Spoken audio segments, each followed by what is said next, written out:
Então, pessoal, vamos relembrar aqui o que nós já estudamos sobre hidrostática, tá?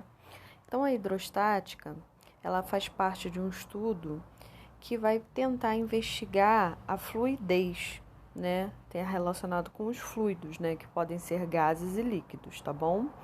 Então, esses fluidos, eles vão estar em repouso e nós vamos estudar esses fluidos em repouso, tá? A primeira coisa que eu passei para vocês foi a respeito de densidade. A densidade é calculada através dessa fórmula aqui, massa sobre volume. E nós temos que lembrar que a densidade tem algumas unidades. A primeira unidade é grama por centímetro cúbico, a segunda unidade é quilograma por centímetro cúbico e a terceira unidade é 1 quilo por litro, tá? No Sistema Internacional de Unidades, nós utilizamos essa daqui. Essa daqui é correta, tá? Essas daqui são usuais. Tanto grama por centímetro cúbico como quilograma por litro são unidades que nós vamos usar de vez em quando, mas a unidade principal é essa daqui, quilograma por metro cúbico, tá? Nós também temos uma outra grandeza que é a massa específica, diferente da densidade, apesar de terem as mesmas fórmulas. A massa específica nós vamos calcular quando nós estamos investigando um corpo que ele seja maciço, ou seja, ele não é oco. Por exemplo, a massa específica do chumbo. Quando a gente for pensar em massa específica do chumbo, a gente vai pensar em uma bolinha de chumbo totalmente preenchida. Essa vai ser a massa específica do chumbo. Quando a gente pensar em densidade, essa bolinha de chumbo, ela pode ser oca, ou seja, dentro dela conter ar. Então, tem a mesma fórmula, mas não são necessariamente a mesma coisa, tá? Ou seja, por exemplo, um metal que constitui o navio. Óbvio que existem outras grandezas atuando ali que facilitam que o navio flutue.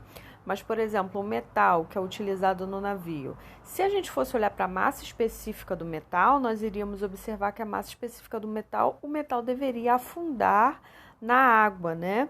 Mas quando a gente pensa nesse metal que está constituído lá na estrutura do navio, esse metal ele pode estar oco, cheio de ar dentro. Então, ele pode flutuar na água. Por quê? Porque em vez de olhar para a massa específica, eu vou olhar para a densidade dele. Como eu coloquei ar dentro dele, a densidade dele diminui e aí ele consegue flutuar na água. Tá bom?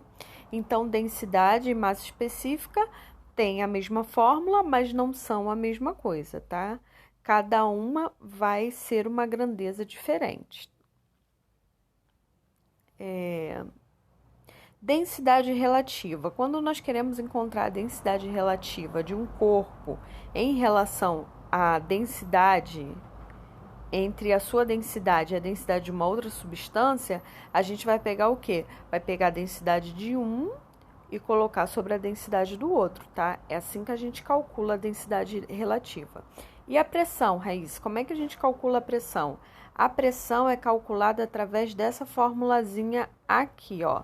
Pressão, então, vai ser igual a força sobre área. É assim que nós vamos calcular a pressão, como eu já passei no outro vídeo para vocês, tá? Bom, pressão hidrostática, que é o assunto onde que eu queria chegar. A pressão hidrostática de um corpo vai ser calculada por esta fórmula aqui. Então, a pressão hidrostática desse corpo aqui, a pressão hidrostática desse corpo aqui vai ser calculada da seguinte maneira: massa específica do corpo, gravidade e altura. Por quê? Porque quando nós estamos, por exemplo, dentro de uma piscina ou no mar, existe uma camada de água, de líquido sobre a nossa cabeça, né?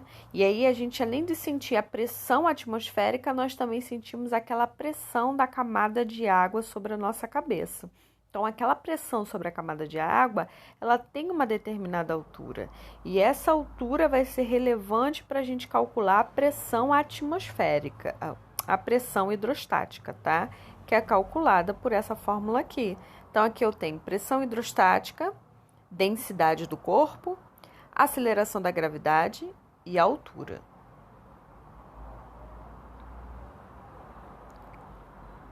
Teorema de Stevens. Como é que a gente calcula esse teorema?